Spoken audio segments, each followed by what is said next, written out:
할렐루야. 점심 식사 맛있게 하셨습니까? 여러분 잘 들리시죠? 오전보다 훨씬 편안하시죠? 예. 오전 예배 마치고 제가 불편하지 않도록 열심히 방송실과 함께 고쳐서 이제 정상적으로 돌아왔습니다. 주중에 우리 방송 시스템을 조금 공사를 했습니다. 교체를 하고 바꾸었는데 뭐 다른 교회 비하면은 그렇게 큰 거금은 들인 건 아니지만 그래도 우리 교회 나름 신경을 써서 더 우리 설교와 또한 예배 때 말씀이 잘 전달될 수 있도록 그렇게 좀 더 신경을 쓰고 그렇게 준비를 했습니다. 우리 귀한 성도들이 항상 하나님의 그 말씀과 은혜로 우리가 더 집중하고 하나님의 말씀으로 승리하며 살아가는 그러한 거룩한 성도로 살아가실 수 있는 우리 귀한 복된 성도 모두가 되실 수 있기를 주님의 이름으로 축복합니다. 여러분 오늘 말씀은 지난 시간에 이어서 예수님께서 천국 비유에 대해서 우리에게 말씀을 해주고 계십니다. 오늘 예수님께서는 두 번째 비유인 가라지 비유와 세 번째 비유 겨자씨 비유 그리고 네 번째 비유 누룩 비유에 대해서 말씀해 주시고 그리고 끝으로 이 가라지 비유에 대한 해석 이 가라지 비유의 뜻이 무엇인지를 설명하시며 오늘 말씀을 마무리하고 계십니다. 여러분 오늘 말씀에 나오는 이 가라지 비유와 그리고 겨자씨 비유 또한 누룩 비유는 이 비유들에서 설명하고자 하는 것은 그 목표점이 다르다라고 할 수 있습니다. 다 천국에 관한 비유이지만 과연 천국에 무엇을 이야기하느냐 그것이 차이가 난다는 겁니다. 처음 가라지 비유는 하나님의 나라, 하나님의 천국은 어떤 곳인지를 먼저 말씀해 주고 있고 그리고 뒤에 나오는 겨자씨와 누룩 비유는 같은 뜻으로 되어 있습니다. 이 천국의 특징, 이 천국의 속성은 과연 무엇이냐 이것을 설명해 주는 비유라고 할 수 있습니다. 여러분 우리가 24절 말씀 오늘 함께 읽었지만 24절 말씀 같이 먼저 함께 읽겠습니다. 24절입니다. 시작. 예수께서 그들 앞에 또 비유를 들어 이르시되 천국은 좋은 씨를 제밭에 뿌린 사람과 같으니. 아멘. 이 말씀에서 예수님은 천국이 무엇인지를 말씀해 주고 계신데 천국이 무엇이라고 말씀합니까? 이 24절 보면 좋은 씨가 천국인가요? 아니면은 이 밭이 천국이라고 말합니까? 무엇입니까? 밭도 아니고 또한 씨앗도 아니고 앞에서는 이 씨 뿌리는 것에 씨로 얘기했습니다. 근데 씨도 아닌 무엇이라고 말씀합니까? 자신의 밭에 좋은 씨를 뿌리는 이 사람 바로 밭의 주인이 천국이라고 말씀합니다. 근데 37절에 보면 이 밭의 주인이 누구라고 예수님은 설명하고 계십니까? 37절에 보면 인자라고 그렇게 설명하십니다. 이 주인은 인자라고. 여러분 성경에서 신약 성경에서 인자는 곧 누구를 의미하겠습니까? 바로 예수님 자기 자신을 의미하고 있습니다. 예수님은 지금 천국에 관한 비유의 말씀을 선포하시면서 좋은 씨를 뿌리고 있는 예수님 자기 자신이 천국이라고 우리에게 말씀해 주고 계시는 것입니다. 이것은 예수님의 천국 복음의 핵심되는 개념이라고 할 수 있습니다. 예수님은 계속해서 자신이 선포하고 있는 복음, 예수님의 삶, 예수님께서 행하시고 증거하는 모든 것이 다 천국이라고 우리에게 말씀해 주고 계신다는 것입니다. 이 비유에서도 예수님은 계속해서 하나님의 나라의 선포를 이 예수님을 통하여 선포되고 완성됨을 우리에게 말씀해 주고 계십니다. 그리고 좋은 씨는 무엇이라고 말씀합니까? 38절을 보면 좋은 씨는 이 천국의 주인, 천국의 핵심되는 예수님께서 뿌리는 천국의 아들들, 하나님의 아들들이라고 말합니다. 즉 하나님의 말씀을 따르는 참된 성도들을 의미합니다. 43절에 보시면 이들을 의인들이라고도 그렇게 표현하고도 있습니다. 또한 가라지를 뿌리는 원수들은 누구를 말합니까? 마귀들이라고 설명하는데 이 마귀가 뿌리는 가라지는 이 마귀들, 즉 악한 자들의 아들들이라고 그렇게 설명해 주고 계십니다. 여러분 이 악한 자들의 아들들은 누구를 의미하겠습니까? 이 악한 자들의 아들들은 마귀 그 자체이기도 하지만 또한 더 나아가서는 마귀에게 마음을 빼앗겨서 악한 일을 하는 거짓된 성도들이라고 그렇게 이야기할 수 있습니다. 그렇다면 지금 주인이 씨를 뿌리고 있는 이 밭은 무엇일까요?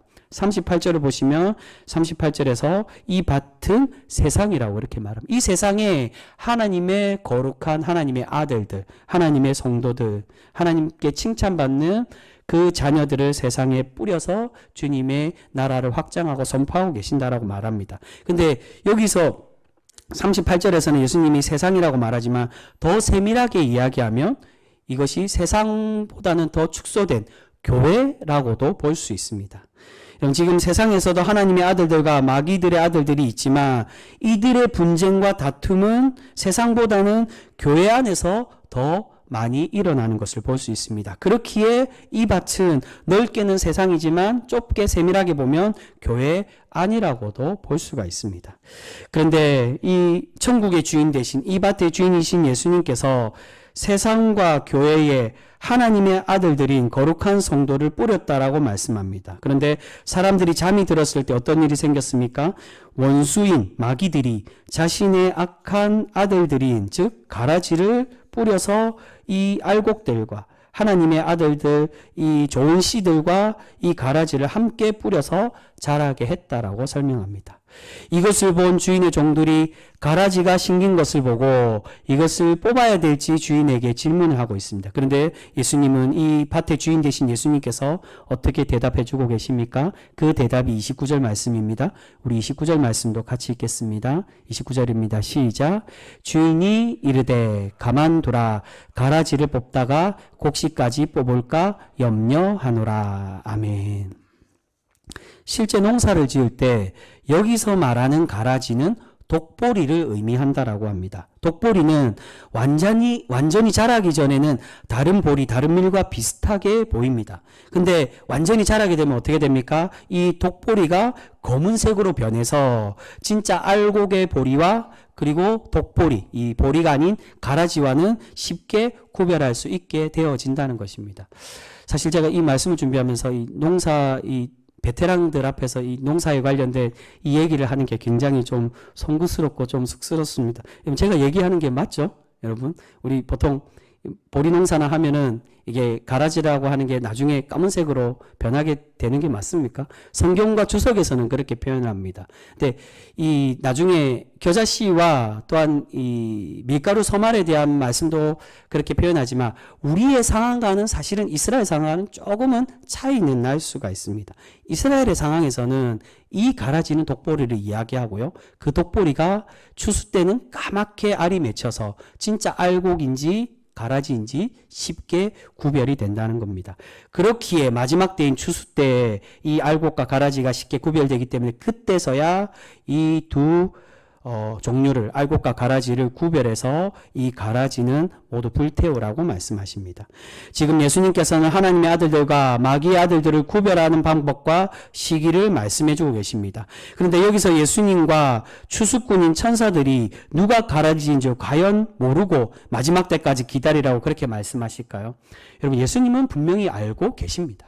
그리고 예수님의 명령을 받으면 이 추수 때의 추수꾼인 천사들도 이 가라지를 그때까지 기다리지 않아도 분명히 구별할 수가 있습니다. 그런데 여러분, 왜 예수님은 이 추수꾼들에게 마지막 때 심판 때까지 세상 끝까지 이 가라지가 완전히 구별될 때까지 그대로 놓아두라고 말씀할까요? 여러분, 여기서 27절에 나오는 주인의 종들이 누구일까요? 우리가 보통 쉽게 생각하면 이 주인의 종이 후반부에 나온 추수꾼과 같은 천사라고 생각하기가 쉽습니다. 하지만 이 주인의 종은 천사가 아니라 예수님의 제자들을 의미하고 있습니다. 이들이 천사였다면 이미 누가 가라지이고 알곡인지를 알고 있었을 것입니다. 예수님께서 마지막 때까지 기다리라고 말씀하시는 것은 이 땅에서 하나님의 복음을 전하고 사역하는 주님의 성도된 우리들, 주님의 제자들이 함부로 우리가 인간적인 생각으로 함부로 알곡인지 가라지인지 구별하지 못하고 그들을 정죄하거나 그들을 솎아내면 그것이 상할 수 있기 때문에 심판과 정죄는 이 땅에 있는 우리들이 하는 것이 아니라 오직 하나님께서 하는 것이지 우리가 함부로 가라지를 구별하기 위해서 솎아내고 정죄하다 보면 알고까지 상할 수 있기 때문에 그렇게 하지 말라라고 말씀하고 계시는, 우리는 천사가 아니기에, 우리는 예수님이 아니기에 그것은 오직 마지막 때에 주님께서 하시겠다는 겁니다. 여러분, 오늘 말씀에서 예수님께서 가라지의 비유를 통해 말씀하고자 하는 교훈이 과연 무엇일까요? 우리에게 함부로 가라지를 구별하지 말라고 말씀하시는데, 그렇다면 우리는 이 천국 비유를 통해서 배워야 될 교훈이 과연 무엇이겠습니까? 그것은 바로 우리 스스로가 가라지인지 알곡인지를 생각해보고 내가 가라지가 되지 않도록 조심하고 하나님의 칭찬받는 하나님의 아들들, 천국의 아들들이 되는 참된 성도, 알곡이 될 수 있도록 날마다 거듭나고 날마다 하나님의 말씀으로 성숙되고자 그렇게 노력하는 그러한 성도가 되어져야만 한다는 것입니다. 여러분, 가라지를 지금 시대로 본다면 누구를 의미하겠습니까? 이 가라지의 정체에 대해서 오늘 말씀 41절에 보시면 예수님의 해설에 41절에 이 가라지가 어떤 존재인지를 우리에게 말씀해 주고 있습니다. 우리 41절도 같이 읽겠습니다. 41절 같이 읽습니다. 시작. 인자가 그 천사를 보내리니 그들이 그 나라에서 모든 넘어지게 하는 것과 또 불법을 행하는 자들을 거두어내어. 아멘. 가라지는 성도들을, 하나님의 아들들을 넘어지게 하고 불법을 행하는 자들이라고 말씀합니다. 이 기준에서 본다면 이들은 가장 기본적으로 누구를 말하겠습니까? 바로 이단이라고 할 수가 있습니다. 이단들은 참된 성도들을 넘어지게 하고 하나님의 참된 법이 아닌 불법을 행하는 그러한 자들입니다. 하지만 이 가라지가 이단만을 말하는 것은 결코 아닙니다. 더 궁극적인 의미에서는 지금 이 가라지와 또한 좋은 시인 알곡들은 다 어디에 있다라고 말씀드렸습니까? 교회 안에 있다는 것입니다. 이단들도 교회 안에 들어와서 우리들을 넘어뜨리기도 하지만 이 교회 안에 우리를 넘어뜨리게 하고 불법을 행하는 자들은 단순히 이단뿐만이 아니라 성도를 가장해서 자신의 사리사욕만을 챙기는 그러한 거짓된 성도들도 바로 동일한 가라지라고 할 수가 있는 것입니다.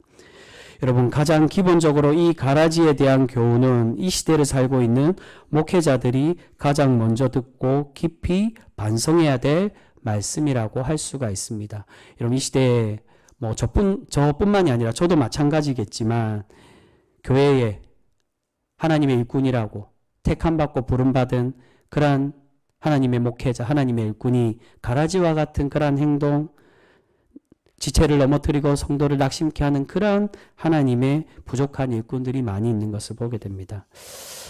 사실 저랑 친한 목사님들이 제가 설교 때, 특히나 제가 오후 예배 때 좀 이런 얘기를 많이 하죠. 자꾸 새벽 기도 때는 제가 더 적나라하게 얘기할 때도 많이 있습니다. 자꾸 다른 목사님들, 잘못하고 실수하는 목사님들을 훈계하거나 쉽게 말해서 깐다 그러죠. 제가 이렇게 표현해서 죄송합니다. 직설적인 표현으로 그 잘못하고 이 문제를 일으키는 목사님들을 자꾸 까듯이 그렇게 얘기하니까 그분들이 저에게 자꾸 만류를 하는 것을 그렇게 이야기를 많이 해요. 제발 그런 얘기 좀 그만하라고. 근데 제가 그 이야기를 듣고 곰곰이 한번 생각해 봤습니다. 왜 그분들이 잘못한 건 잘못한 거고 잘한 건 잘한 건데 왜 그렇게 제가 목사로서 다른 목사들을 훈계하는 것을 만류하는 것일까라고 곰곰이 생각해 봤습니다. 그리고 그들에게 물어보니까 대부분이 그러한 이야기들을 했습니다. 당신은 과연 얼마나 떳떳한 사람이냐고. 나중에 이 목사도 혹여 잘못하고 실수하며 그때는 어떻게 하겠냐라고 저에게 그렇게 반문하는 경우들이 많이 있었습니다. 그런데 여러분, 제가 계속 이 시대의 잘못된 목회자들을 비판하고 잘못을 들추는 것은 제가 떳떳하거나 제가 절대로 잘못을 저지르지 않을 자신이 있는, 저지르지 않기 때문에 그렇게 말씀드리는 것이 결코 아닙니다. 여러분, 저 또한 잘못을 저지르면 야단을 맞아야 되고 또 목회자로서 목회자답지 못한 행동을 하면 정죄받고 분명히 치리를 받아야 됩니다. 제가 그것이 무서워서 옳지 못한 행동을 하는 목회자들을 훈계하지 못하고 반성하지 못한다며 결코 교회는 성숙될 수 없고 정화되지 못하며 변화될 수 없게 되는 것입니다. 이런 목회자들은 많은 경우 다른 목사들의 잘못을 지적하는 것을 꺼려합니다. 그 이유가 무엇이겠습니까? 그것은 앞에 말씀드린 것처럼 자신들이 떳떳하지 못하고 그 떳떳하지 못한 모습 때문에 자신의 자리가 위태로울까봐 그것에 전전긍긍하여 그 말을 함부로 꺼내지 못하는 것입니다. 나도 언젠가는 이 정죄한 것대로 그렇게 내가 정죄받을까봐. 그런데 여러분, 그렇게 해서 자신이 정죄한 이후에 내가 정죄받지 않기 위해서 그것을 잘못된 것을, 목회자로서 잘못된 것을 말하지 못하고 그것에 대해서 훈계하지 못한다면, 그렇게 목회를 이어가고 목회를 버티게 하면 과연 무슨 유익이 있겠습니까? 그렇게 불법을 행하고 성도들을 낙심시켜서 넘어지게 한다면 그것이 진정한 가라지이지, 누가 그들을 보고 하나님의 일꾼 참된 목회자라고 그렇게 이야기하며 생각할 수 있겠습니까? 여러분, 이것은 목회자뿐만이 아니라 모든 성도들에게도 마찬가지입니다. 많은 성도들 중에 자신이 가라지인 줄 모르고 신앙생활하는 그러한 분들이 분명히 많이 있습니다. 교회 돈을 횡령하거나 사람들을 다치게 하는데도 떳떳하게 신앙생활하는 그러한 사람들이 분명히 있습니다. 이전에 제가 어느 지역이라고 말하면 좀 그렇긴 한데, 밀양에 있는 교회에서 사역할 때 그 교회에서 안수 집사님이 교회 돈을 수천만 원 횡령을 해가지고 결국은 교회가 그것을 받아줬지만 그분이 결코 공식적으로 사죄를 하지 않았습니다. 그 교회 목사님도 그저 묻어가셨고 그 교회 당에도 묻어갔습니다. 그것에 많은 젊은 성도들과 많은 성도들이 낙심하고 그것에 실망하는 모습들도 많이 있었습니다. 여러분, 제가 그분이 잘못했다고 해서 무조건 정죄하고 치리하고 출교시켜야 된다, 그것을 말하는 것이 아닙니다. 중요한 것은 잘못이 있다면 목회자이든 누구든 회개하고 자기의 잘못을 깨달아야 한다는 것입니다. 그래서 남을 비방하고 저주하고 낙심시켰는데 자신은 선량한 성도인 것처럼 행동하는 사람들이 있습니다. 여러분, 그러한 사람들이 바로 가라지라고 할 수 있습니다. 우리가 보기에는 알곡인지 가라지인지 구별하기 어렵지만, 하지만 하나님 보시기에는 이미 그 사람이 알곡인지 가라지인지 분명히 알고 계시는 줄 믿습니다. 여러분, 왜 우리는 알곡인지 가라지인지 구별하지 못합니까? 왜냐하면 때로는 알곡과 같은 성도들도 실수하고 넘어지고 또한 다른 이들에게 상처를 줄 때도 분명히 있습니다. 그런데 그 사람들이 과거에 불법을 행하고 가라지같이 행동하고도 지금에 와서는 다른 사람들에게 조금이나마 좋아 보이기 위해서 겉으로 보기에 알곡인 것처럼 잠시 잠깐 행동하면 그 모습이 그 사람들이 정말 알곡이 되는 것으로 그렇게 이야기할 수 있을까요? 여러분, 결코 그렇지가 않다는 겁니다. 여러분, 그 사람들이 왜 알곡인 것처럼 그렇게 행동합니까? 주로 대부분이 중직자를 뽑을 때 자신이 중직자가 되기 위해서 알곡인 것처럼 그렇게 행동을 한다는 것입니다. 여러분, 교회마다 그런 모습들 너무나도 많이 봤습니다. 근데 그런 분들이 자기가 중직자가 되지 않고 장로가 되지 못하거나 안수집사가 되지 못하고 권사가 되지 못하면 결국 어떻게 됩니까? 내가 이렇게 열심히 했는데 교회가 안 알아주니 나 교회 떠나라고 그렇게 교회를 떠나는 사람들이 너무나도 많이 있습니다. 여러분, 그 사람들이 가라지라는 겁니다. 도대체 교회 나오는 것이 직분을 받기 위해서 온 것인지, 하나님의 거룩한 성도, 하나님께 칭찬받는 그런 하나님의 아들들, 천국의 아들들이 되기 위해서 나온 것인지, 여러분, 우리는 그들의 행동, 그 결과적인 행동을 통해 우리는 그들이 알곡인지 가라지인지 알 수가 있습니다. 여러분, 진정한 알곡, 진정한 하나님께 칭찬받는 의인은 하나님의 말씀으로 거듭난 사람이라고 할 수 있습니다. 여러분, 거듭났다는 것은 무엇을 의미합니까? 이전에 거짓되고 불법한 삶들을 끊어내고 오직 하나님의 말씀으로 살아가는 모습, 참된 거룩한 성도의 모습이 진정한 알곡의 모습이라고 할 수 있습니다. 네, 여러분, 여기서 제가 계속 이렇게 말씀드리는 것으로 오해하지 마셔야 되는 게, 자칫 잘못하면 저의 이 말이 알곡들은 잘못 일도 하지 않는 그러한 완벽한 사람처럼 그렇게 생각하실 수도 있을 것입니다. 근데 여러분, 그것을 말하는 게 아니라는 겁니다. 여러분, 어느 목회자이든 어느 성도이든 실수하지 않고 넘어지지도 않고 잘못을 저지르지 않는 그러한 사람들이 세상에 과연 누가 있겠습니까? 여러분, 그 위대한 전도자 사도 바울도 실수하고 번뇌가 많은 사람이었습니다. 또한 이스라엘의 가장 위대한 지도자 모세도 실수를 연발하던 그러한 연약한 그러한 하나님의 일꾼이었습니다. 또한 이스라엘이 가장 존경하던 가장 위대한 왕 다윗도 우리가 잘 알고 있는 대로 밧세바와 또한 여러 가지 실수를 했던 그런 왕이었습니다. 여러분, 이 세상에 완벽한 사람은 없습니다. 근데 여러분, 중요한 것은 실수와 잘못을 하고도 잘못을 뉘우치지 못하고 용서를 구하지 않는 그러한 사람이 바로 가라지라는 겁니다.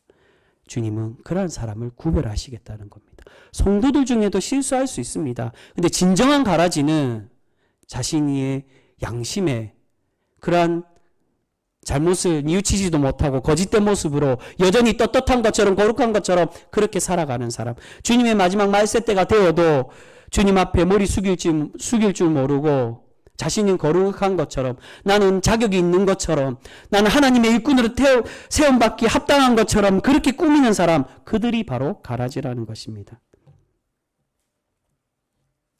여러분, 그들은 그렇게 이야기합니다. 자신이 회개하지 않는 이유가 다들 그렇지 않냐고, 자신보다 더 잘못한 사람들이 더 많은데 왜 나만 갖고 그러냐고 핑계대는 사람들입니다. 여러분, 그들이 바로 가라지인 것입니다. 그렇게 회개하지 않고 공동체를 망치고 교회를 넘어뜨리는 사람이 바로 마지막 때에 하나님께서 속한의 가라지임을 우리는 분명히 기억해야 될 것입니다. 여러분, 오늘 예수님께서 가라지 비유야, 이 비유의 해석을 말씀하시는 중간에 겨자씨와 누룩의 비유로 우리에게 말씀해 주고 있습니다. 이 비유는 가라지 비유와는 다르게 천국의 속성, 천국의 특징은 무엇인지를 우리에게 말씀해 주고 있는 비유입니다. 겨자씨 비유와 누룩 비유는 두 가지 다 동일하게 천국의 역동성의, 그 특징이 뭐냐, 천국의 역동성에 대해서 말씀해 주는 그러한 하나님, 예수님의 교훈이라고 할 수 있습니다. 이스라엘의 겨자씨는 눈꽃만큼 아주 작은 씨로 이야기합니다. 제가 어릴 때 성지순례 갔다 왔던 목사님이 그 이스라엘의 겨자씨를 한번 가지고 오신 적이 있는데, 제가 좀 찾아보니까 우리나라의 겨자씨는 그래도 생각보다 조금 크더라고요. 이 좁쌀보다는 좀 크게 되어 있는데, 이스라엘의 겨자씨 중에 큰 것도 있지만 눈꽃만큼 작은 것도 분명히 있습니다. 그러니까 씨 중에 진짜 가장 작다는 겁니다. 근데 이 가장 작은 씨가 자라면 얼마까지 자라느냐? 평균적으로는 1.5m에서 가장 크게 자라는 게 3m까지 자란답니다. 그러니까 사실은 겨자씨 이 나무가 아니라 풀인데 나무처럼 우리의 키보다도 더 크게 자라는 게 바로 겨자씨라는 겁니다. 여러분, 누룩도 마찬가지입니다. 가룩 서말은 이스라엘 기준에서 보면 한 서말이 12리터, 그러니까 서말은 36리터 정도를 이야기합니다. 여러분, 36리터면 굉장히 이게 작은 수가 아니라 많은 수입니다. 이것을 누룩으로 발효시켜서 반죽을 하면 한 가족이나 몇몇 사람들이 먹을 수 있는 양이 아니라 굉장히 많은 양을 의미합니다. 예수님은 지금 겨자씨와 누룩의 비유를 통해서 하나님의 나라, 천국이 작은 것으로 시작해서 이것이 확대되고 성장해서 세상을 가득 채울 만큼의 크게 자라는 하나님의 거룩한 나라가 됨을 우리에게 말씀하시고자 이 비유로 설명해 주고 계신다는 것입니다. 여러분, 결국 이 작은 씨와 누룩은 누구를 의미하겠습니까? 작은 미랄이 썩어져서 한 알의 씨랄이 많은 열매를 맺고 계시는 그 누구를 의미하겠습니까? 바로 예수님을 의미하고 계신다는 겁니다. 여러분, 당시에 예수님과 제자들은 보잘것없는 작은 신앙운동에 불과했습니다. 우리는 예수님의 진리의 말씀 들으니까 예수님의 이 말씀을 듣고 많은 사람들이 돌아오고 기적이 일어나고 구원이 역사가 일어나고 그렇게 생각하겠지만, 사실은 이스라엘 사람들이 보기에는 별 볼 일 없는 보잘것없는 그러한 모습에 불과했다는 것입니다. 그런데 예수님의 개혁과 복음 선포가 이스라엘을 변화시키고 세상을 변화시키는 것을 누구도 이 당시에는 알지 못했습니다. 하지만 예수님은 작은 미랄과 같이 자신을 십자가에 내어놓으시고 희생하심으로 그 예수님 한 분으로 인해 많은 열매를 맺고 죽음의 복음, 예수 그리스도의 복음이 땅끝까지 전해지는 놀라운 역사를 지금도 우리를 통해 만들어 가고 계시는 것을 볼 수 있습니다.